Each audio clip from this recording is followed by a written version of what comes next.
So where should I start? From the beginning? So I'll give y'all my whole history, because I know a lot of motherfuckers is confused what my direction is. When I was a kid, when I was in high school, man, I always wanted to do film, do something with video. Even when I was like in ninth grade, I remember I used to dance, break dance and all that other stuff. I know that's probably like very fucking far-fetched now because I'm just a slow moving, just laid back type of dude. But yeah, I used to dance, but it was always with like the videos. Like I was always editing videos since I was like 14, 15, 16 years old. So that was always a passion. Like I just like doing it as a hobby. Then, I met my wife at 18 years. And then at that point, we had kids. And, time go by. I still had the motherfucking dream that I wanted to do something with films. I used to want to make movies. So actually, before I met my wife, when I graduated high school, I went to Specs Howard Broadcasting School in Southfield. And when I went there, right, I went to Specs Howard when I was 18.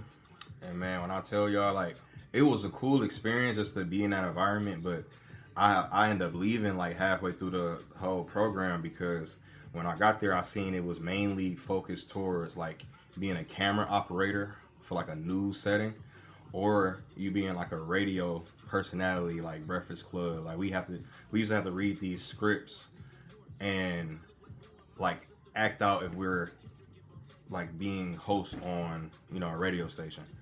And actually thinking about that shit today, that's how like I do this shit so easily. That's crazy because I end up leaving Specs Howard because just from that alone, and because I wanted to make movies, I wanted to make videos, and it really wasn't. I wasn't in a program where it was mainly like showing me how to edit and like kind of make movies. So I ended up leaving, and then me and my wife, we had our first daughter, then we had our second daughter. But I got ADHD, so I'm gonna be bouncing everywhere. But I got to go back to that point.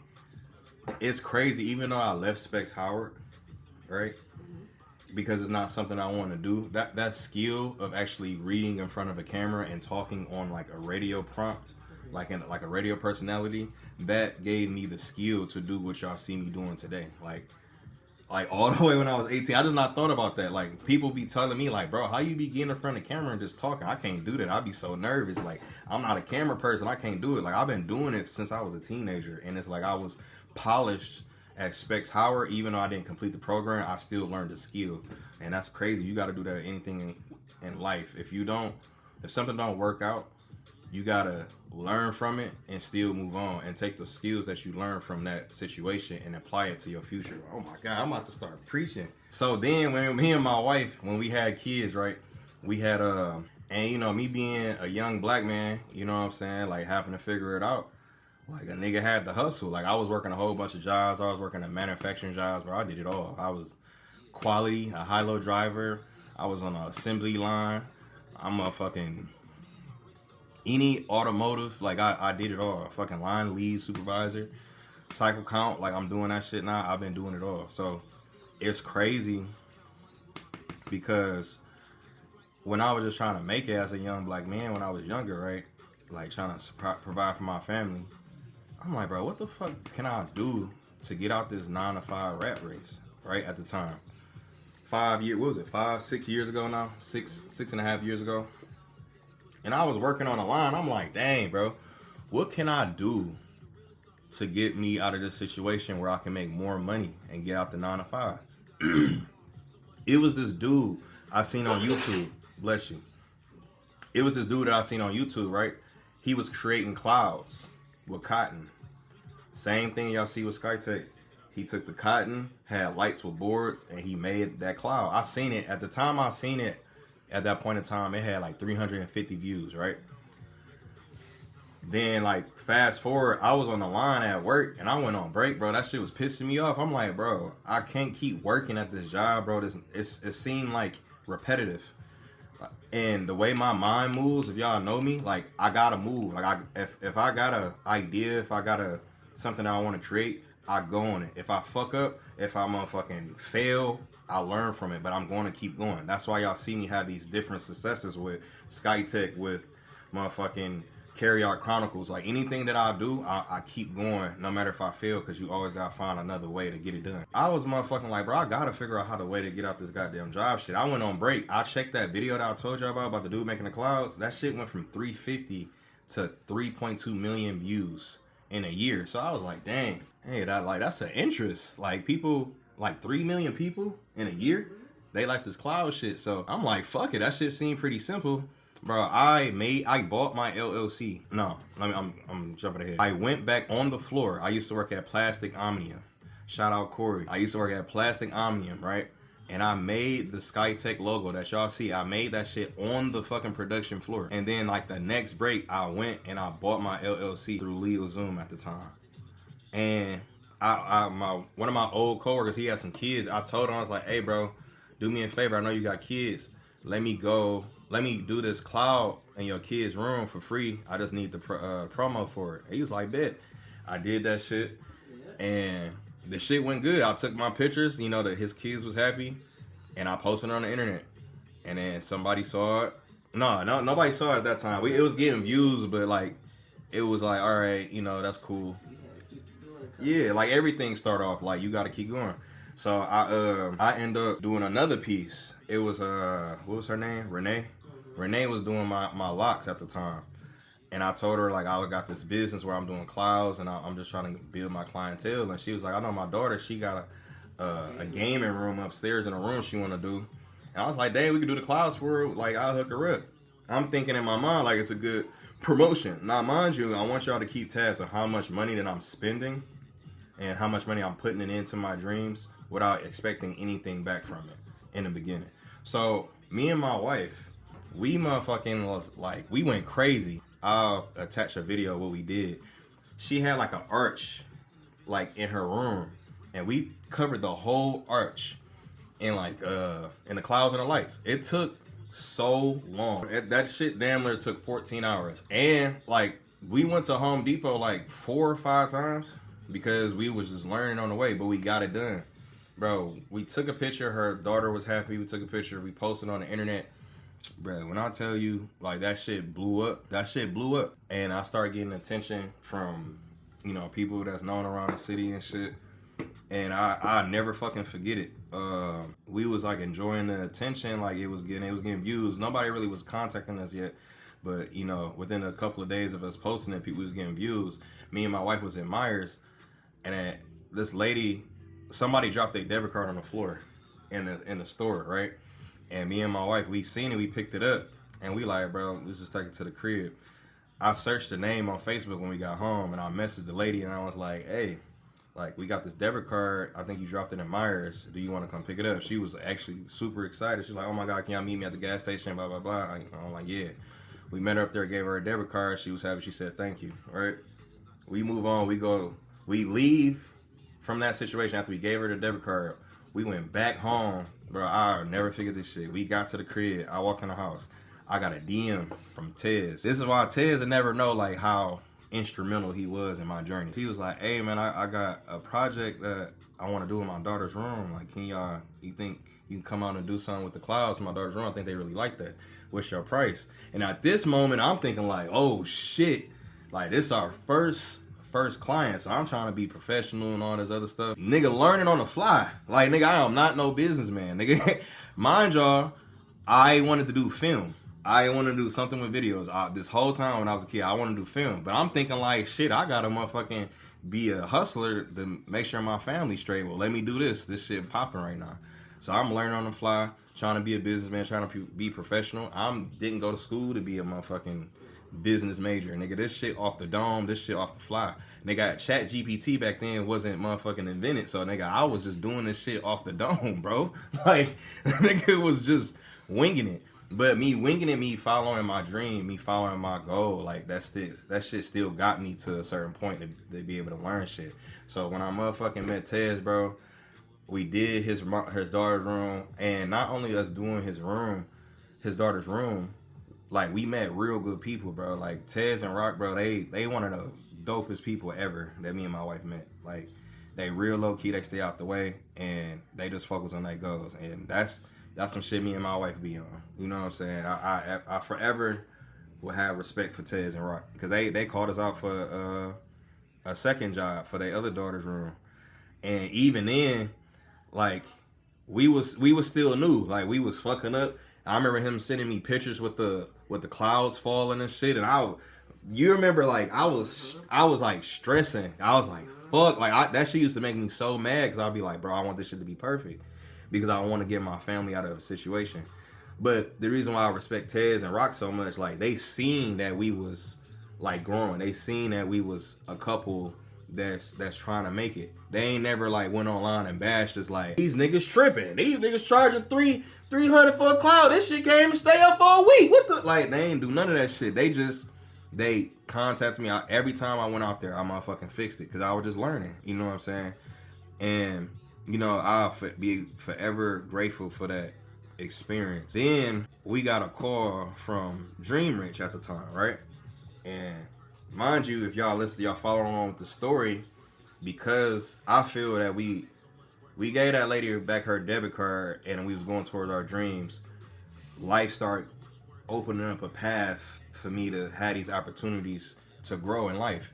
So Dream Rich contacted us, and at first I didn't know who Dream Rich was, bro. Like, I'm not the type of person that be online and be like following everybody, or like the only niggas that I know that's popular and famous is LeBron James, Kobe, motherfucking Michael Vick, Allen Iverson. Like, I don't know, and there's no disrespect, I don't know anybody that's like big around the city that got something going on, because I don't be on social media to the fact I'm scrolling to see what people got going on. I'm focusing on my own life. Like y'all see, I'm trying to get my family out of a situation. So when Dream Rich came along, like, that situation was crazy, and it was a dope experience, because at that point in my life, I saw somebody that's really following a dream and taking that shit full fucking force. Like, she had a dream with her clothing brand when we went in there and did her store downtown.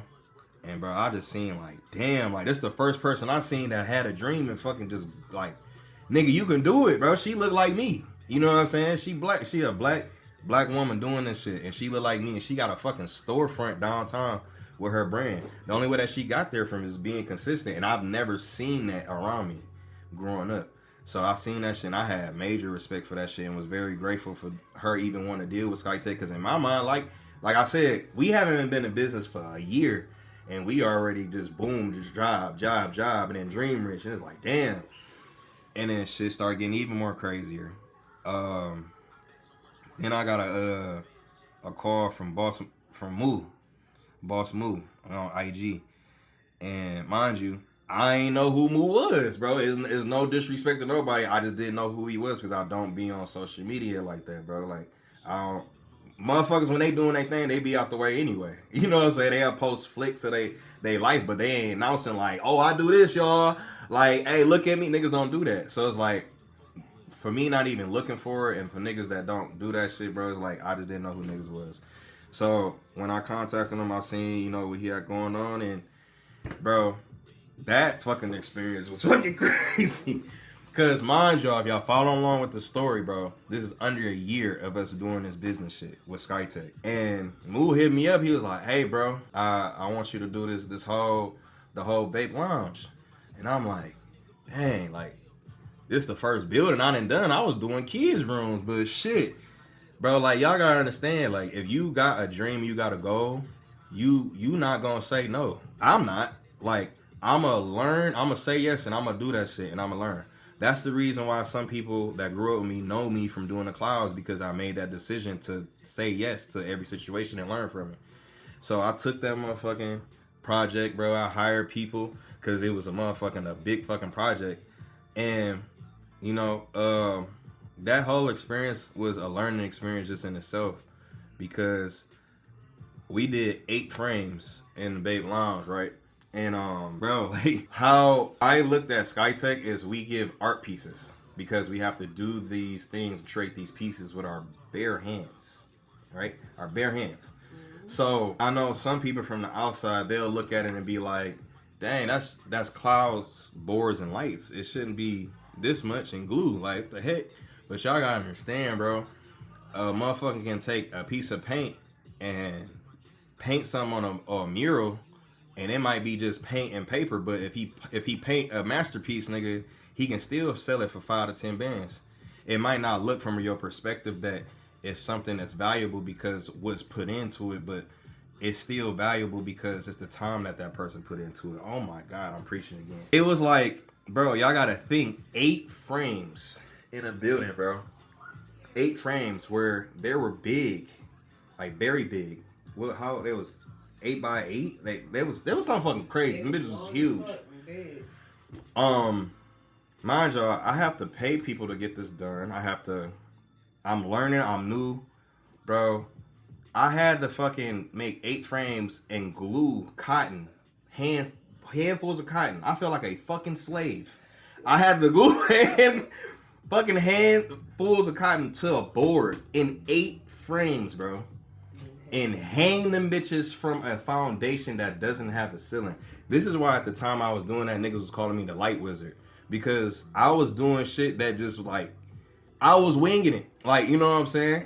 And I know the ticket was high on that shit, but people gotta understand, bro, like, nigga, I ain't do that shit off of credit. I ain't do that shit off of business experience. I ain't do that shit off of nothing. I did that shit off of somebody contacting me and me going towards my dreams and just doing that shit and learning from the experience. And that ticket, bro, like, that shit took some time, nigga. I got a full-time job.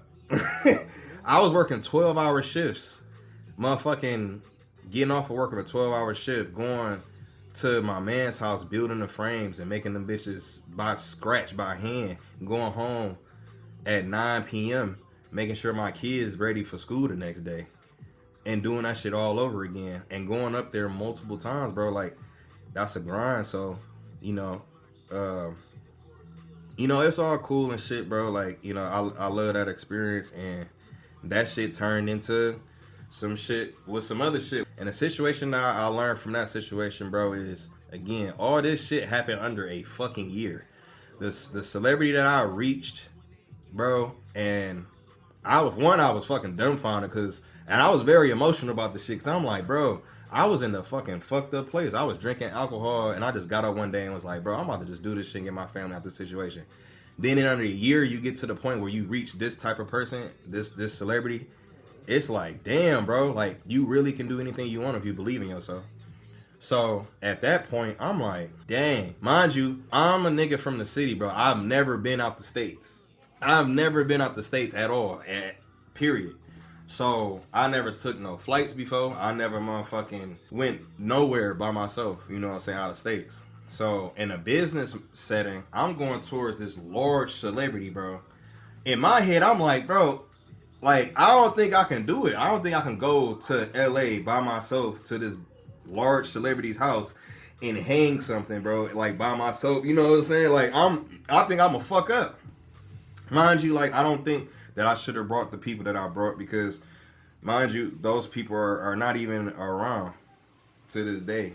And that made me realize, and it's no bad blood or no beef or anything, but that shit made me realize, dang, like, when you going towards your dreams, you don't have to bring everybody with you. Like, I'm the type of nigga to be like, shit, me being a nigga that want to film and make movies, I'm like, I need a nigga to film some shit for me, because I want to vlog this situation. So let me have my nigga KB Visuals. He a upcoming photographer around the city. That'd be a dope experience. I had him motherfucking vlog this shit. And shit, I had a couple other people come. I just thought the whole shit would be dope. But a nigga was just nervous, bro. Like, cause he a big celebrity. It's all respect, bro, for all that shit that went down. But one thing that I learned, bro, with that whole situation, which I learned from, and I know I'm on here like talking and yapping, but y'all have to know, y'all don't have to know shit, but I don't want nobody to assume anything. I don't want niggas to speak on my behalf. I want motherfuckers to know me, like, to this point. So in that situation, bro, with the big celebrity, we had that job. When I had that frame shit, mind y'all, I had clouds. I started with clouds. I had a partner that had a plug on signs at the time. So when I got contacted by the big celebrity, because he seen the clouds, I'm thinking like, shit, I'll just go do the clouds. But the partner at the time, he was like, well, we should go even crazier and do the frames, do this little custom metal frame. Now the idea was dope, but you know what I'm saying? It's like it's out of my control because I don't have no plug or I don't have no connection to the person that's providing that custom sign. I'm just going off of my partner's word. So the price that my partner gave, I'm trusting my partner to be like, okay, I got the contact to this celebrity. Let me tell him this price. And in my head, bro, like I'm thinking like, fuck, like that shit kind of high, bro. that shit high as fuck. But in my mind, I'm thinking at the time, I don't want to motherfucking tell my partner, yeah, bro, that's too big of a ticket. Like, I don't want to send that shit. Because I'm young at this time, bro. I didn't go through a lot of stuff and a lot of experience to know this. But I didn't want to tell my partner at the time, like, damn, bro, that's too big of a ticket. Like, I don't know. Like, I ain't trying to charge nobody like that. Like, I believe in building relationships over trying to charge a motherfucker a high amount. But me not being smart at that moment, I'm like, bro, I don't want to step on his toes.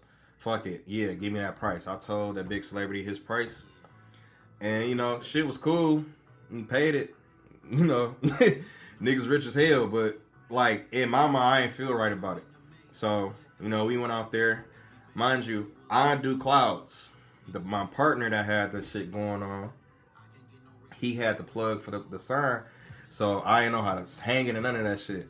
So, that partner was doing that stuff, showed me how to do it, and when we went to that site, we did it. So that's the reason why most of the people was with me around with that shit. But now thinking about that situation, I've been with my wife for 18 years. My wife said anytime that you have a goal, you're not gonna reach that goal unless you move by yourself, because people are not gonna move on your type of pace. Like, people are not gonna see your vision, so you have to move on you. You can't have a whole bunch of niggas around you when you go into the next level. And I've learned that shit, bro. Like, and there's no love lost, but I've learned that shit. Cause people deal with shit. People go through shit. People be having hurdles. People be having trauma they gotta deal with, and they might not be ready to go to that next level. And that's okay. But, bro, I had a family. I had kids at a young age, so I learned how to adapt quickly. And this life shit came quick. So I've learned how to adapt on the fly to get shit done. So that's why I'm able to go to these levels and create shit, because I have the urgency to make sure my family never starve. So when that situation happened with the big celebrity, we was leaving, bro, and this shit was crazy because the whole trip was kind of sour in the beginning, bro. The whole trip was sour. Like, I wanted to vlog, but a lot of people didn't want to be on camera. It was just weird energy, like, the whole time. And I know people don't want to be on camera because they might look a certain way and don't want that to be posted on the internet without their permission. But it was like, even if that's the case, bro, this is the first time a niggas from the city going to LA to do something for a big celebrity. This is a one-of-one chance. Like, why the fuck we not recording it? Like, that video and blog could have been like Kai Sinet level. We had KB visuals. We had some shit, but like, it didn't turn out like that. So my mindset was fucked up. So after we did the job and got it done, bro, we motherfucking was leaving, and I'm thinking like everything cool. Mind you, I don't have no controls over the sign, so I never booked flights. I never did none of that, and this is a learning lesson, bro. This is a learning lesson. I never booked flights. I never did none of that shit. I ain't had no credit card at the time. I ain't know about doing no rentals. I ain't know about the sign prices. So at that time, when we was charging the big celebrity the price, motherfucking, like, that partner handled all the numbers. I'm just trusting them because I've known that partner for a long time. So I'm still thinking in my head that's high as hell, but I don't want to step on my partner because that's my teammate. And at the time, like, I should have been like, nah, bro, like, let's not do this. But I know I probably would have lost my partner if I would have said that, and I would have been alone trying to figure it out. But now, me knowing now in this situation, I should have just put my big boy draws on and just did that shit. You got to go out there and do it. But it's a life lesson. But when we was leaving, like I said, I ain't know the numbers for the shit. He knew. And we getting ready to leave after we do the job from the big celebrity. And my partner was like quiet as hell. And I'm like, okay, what the fuck going on? And he tell me like, yeah, we gonna need about like 35 more hundred if we gonna be able to make it home. And I'm thinking like, what? Like, why do we need more 35 more $100 to make it home? Like, I trusted this partner to be able to let me know, like, we make sure that we good there and back with the material. Like, why do we need 35? And me thinking like, bro, like I'm a nigga from the city, but I'm trying to get home, nigga. We drove out there, didn't we? No, I flew out there. We flew out there the first time. The second time we drove, nigga. I'm trying to get home, back to the city. This is new territory, and that shit was like shocking and saying like we need 35 more hundred because that's a large amount to be saying we need to get back home. Like what's going on? So I sent that amount to the big celebrity, bro, and again, motherfuckers got paid. So he did it just off the strength of us coming out there and doing it. But bro, at that moment, I know I ruined the relationship. I know I soured the relationship just because I didn't move on my own 2 feet and I was going off of somebody else doing the numbers. That shit ruined the whole relationship. And like I had to motherfucking sit with that shit for years, bro. I remember I was motherfucking drinking. I was fucking drinking. I was motherfucking smoking. I was gaining so much weight, bro. That shit really fucked with me, like, heavy. So then time go by. You know, years go by. I'm trying to do stuff with partners, try to do this and build stuff back up, but because we don't have the same type of vision and the same outlook on stuff don't work out. So, you know, I was tired of doing them back and forth. Like, I got a whole family, I got kids, I got stuff I got to take care of. I don't have time to go back and forth with people because I don't go back and forth with my wife for 18 years. So I'm not about to go back and forth with somebody, you know what I'm saying, that's just not worth it.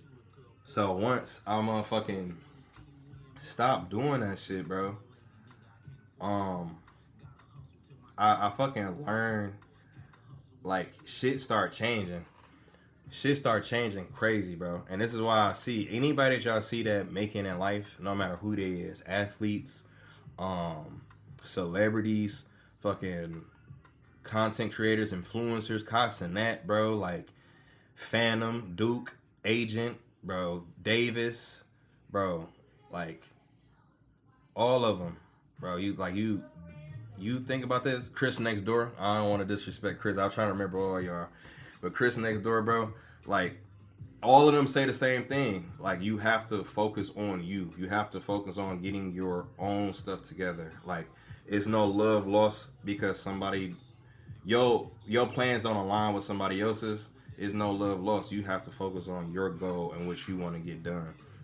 So, that being said, like, yeah, skytech is an amazing thing. But what people don't understand, like, my heart and my soul is into this video shit. As y'all see, I know it's kind of confusing. Like, don't that nigga do clouds while he doing videos? Nah, I'm doing videos because I've been trying to do videos since I've been a teenager. Now, I do this shit with ease and talk in front of a camera because I've been doing this shit since I was a teenager. I've done skytech and created skytech just to make sure I can get my family out of a situation as a young black man.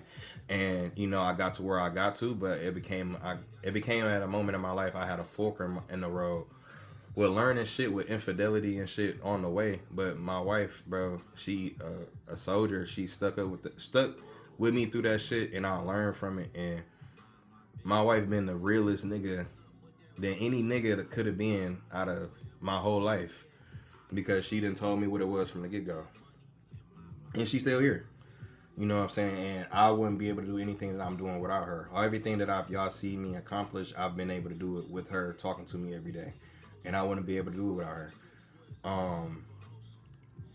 So I got to a point where I got to a fork in the road, bro, in my life. Like, bro, do I want to do the skytech shit or do I want to do this video editing shit? Because I don't want to, like, just say fuck my dreams. Because I didn't try to do both. I didn't try to do skytech and do the video.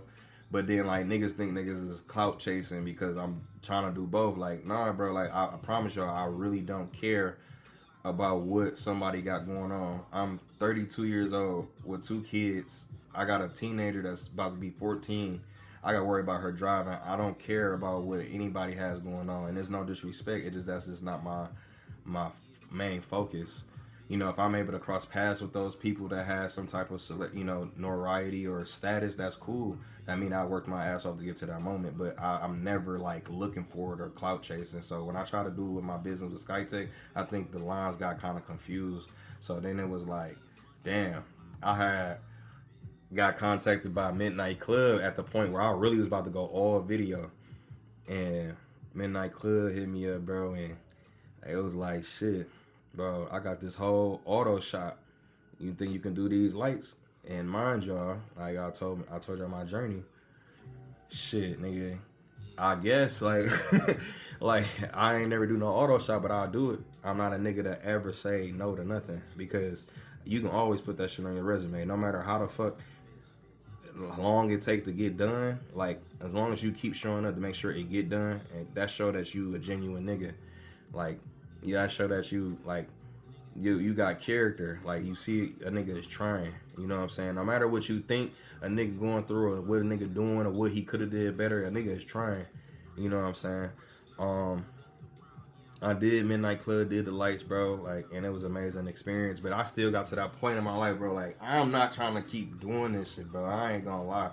Like, because if I keep doing this business shit, like, I know I'm never gonna be truly happy, because I'm not doing what I really want to do. Yeah, I can keep making money, but like, bro, I'm not the nigga to go, oh, let me sell this service to you. Like, I got these lights, and I got this service, and I got this service. Like, bro, I'm not that type of nigga, because I don't care to like really serve something to somebody for money. I wouldn't say that. I say I'm not a salesman. Like, and I know that sounds crazy to say, but because some people would say I'm a good salesman, but I don't see myself as a salesman, like, because that's just not something that I'm into. I believe in building genuine relationships, and whatever grow from that, then I will love those benefits, because it would mean more, because it grew from genuine relationships. I don't want to have to sell somebody off something for some money just to get a relationship, because the relationship gonna be based off money. So, I'm motherfucking. After I get done with Midnight Club, bro, my nigga Street P pull up. I know my nigga P, bro. He doing music. He doing his thing, and that's another nigga I seen moving, doing shit, bro. Like, moving.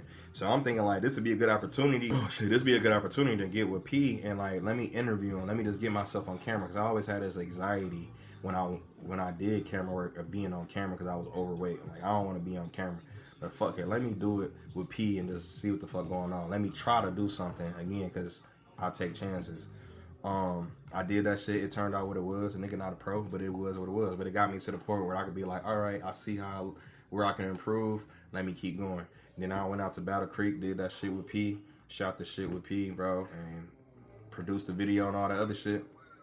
That was another experience.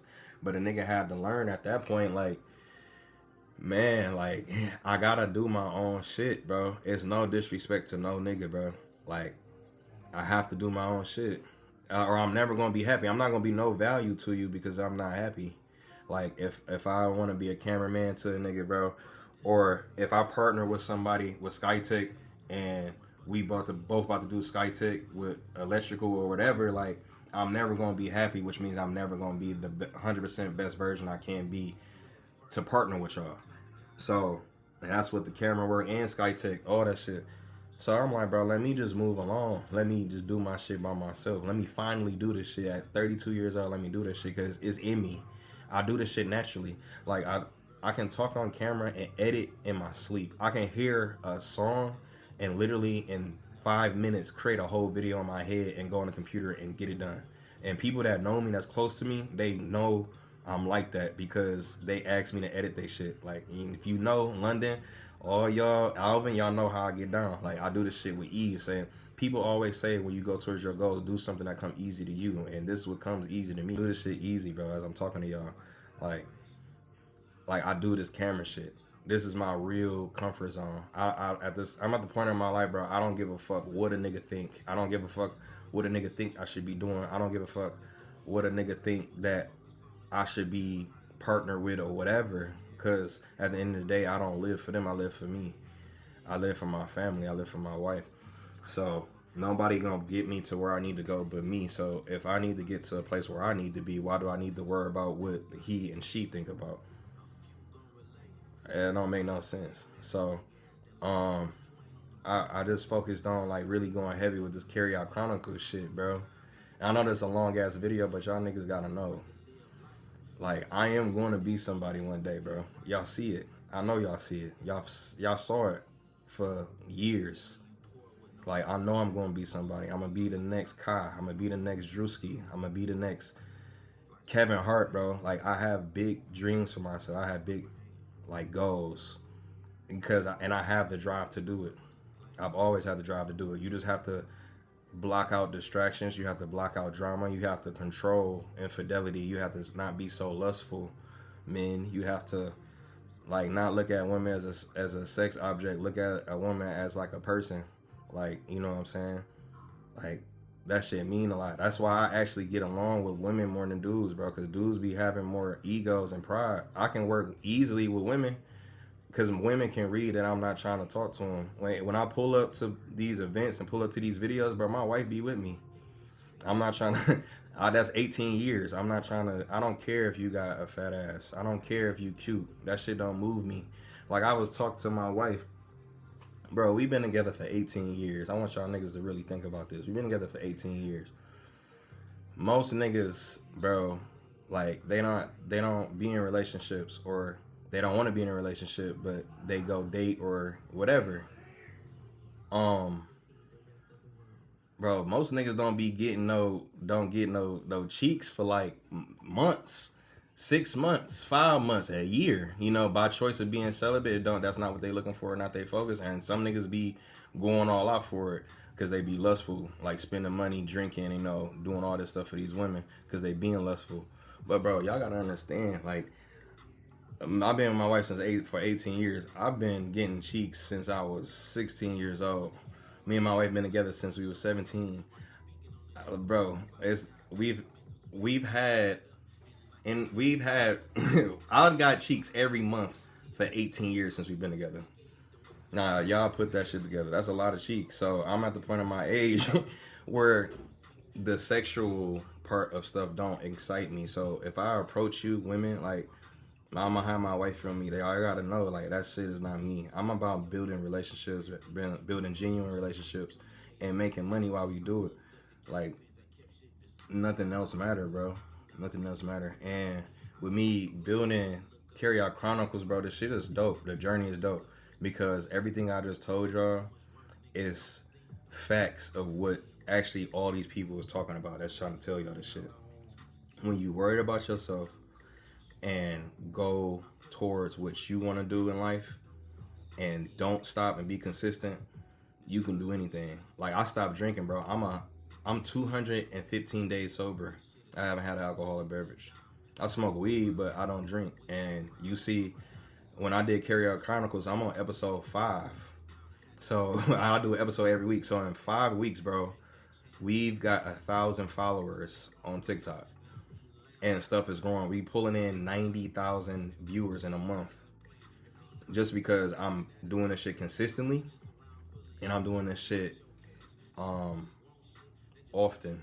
And I'm doing this shit without thinking. I'm just doing it. And this is what you hear everybody that make it say. You just gotta go. No matter what. Follow your dreams. Don't stop. Keep going. And that's all it is, bro.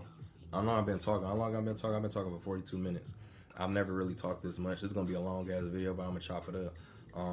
But I never want nobody to speak for me. I never want nobody to assume anything about me because I don't talk. I'm a very quiet person until I get in front of the camera because this is what I do.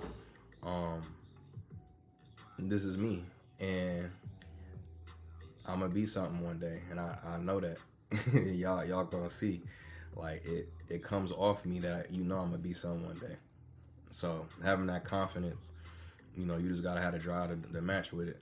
So I'm gonna keep doing these Carry Out Chronicle videos. I'm gonna keep striving for greatness. I'm gonna keep building what I believe in, and anything outside of that, with anybody opinions or how people feel, like, much love to you, but bro, I gotta keep moving because you sitting thinking about stuff and being in your emotions and thinking about shit, like a nigga like me gonna keep going and keep grinding and keep grinding. If you listen to Payroll album, like, bro, you gotta keep grinding. In 5 years, a nigga gonna be in a whole nother position because he kept grinding while niggas still mad because of some petty shit. You gotta keep going, bro. That's all. I'm done talking. But yeah, look out for episode 6, man. We got a lot of big plans, bro. Like, I'm partnering with a whole bunch of people, man, and it's fun. And I do this shit every day. I put hours into it, and I'm gonna keep going. So this is Mojo J, host of Carry Out Chronicles. This is a video diary in my life, and yeah, check y'all later.